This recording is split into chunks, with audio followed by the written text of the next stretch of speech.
অনেকে বলে যে করলা ভাজি রান্না করলে তিতো হয়ে যায় বা কালার চেঞ্জ হয়ে যায়। তা আজকে আমি আপনাদেরকে সহজভাবে করলা ভাজি করে দেখাবো। তারপর আমার ফুল ভিডিওটা দেখতে থাকুন। আশা করি আমার ভিডিওটা আপনাদের খুবই ভালো লাগে। যদি ভালো লাগে থাকে আমার চ্যানেলটাকে লাইক কমেন্ট করে আমার পাশে থাকুন। তো চলুন যে আমি কীভাবে করলাটা ভাজি করে আমি দেখাবো অল্প সময়ের মধ্যে। বিসমিল্লাহির রহমানির রহিম, সীমাস কিচেনপুর। তা আমি একটা রেসিপি নিয়েছি আপনাদের কাছে, এই যে উচ্চা, এটাকে উচ্চা বলা যায়, এটাকে করলা বলা যায়। তো উচ্চাটা আমি এমনভাবে আপনাদেরকে ভাজি করে দেখাবো।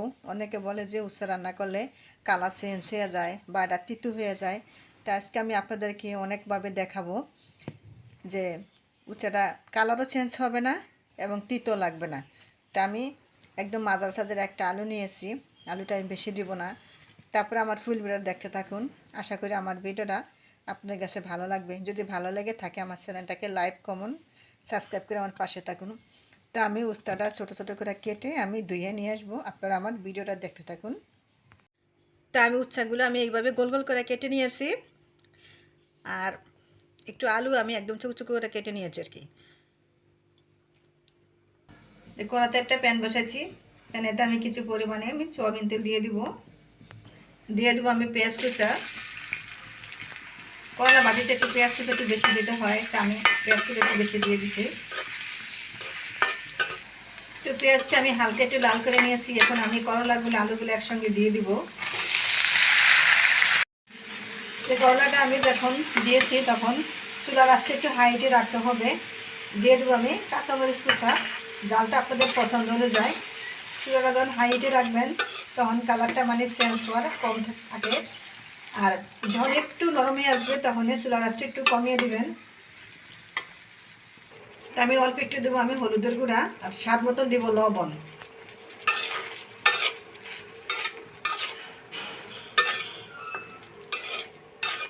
আমি যেভাবে দেখাচ্ছি ওইভাবে যদি আপনারা যদি করলাটা ভাজি করেন কালারটা কখনো চেঞ্জ হবে না।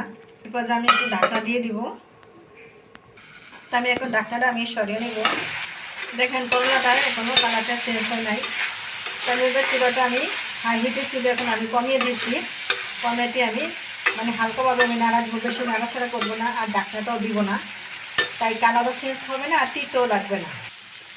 অনেকে আছে করলা যখন কাটে এটারে ধুয়ে লবণ দিয়ে একদম কষিয়ে পানিটা ফেলে দিয়ে করলাটা ভাজি করে। সেইভাবে যদি করলা যদি ভাজি করে তখন ওই করলাটার গুণে গুণে থাকে না। তা আমার মতন এইভাবে আপনারা যদি একবারগুলো যদি করলা ভাজি করে খান তাহলে আমার মনে হয় যেভাবে কিন্তু ভালো হয়। কালার তো চেঞ্জ হবে না, তিতও লাগবে না।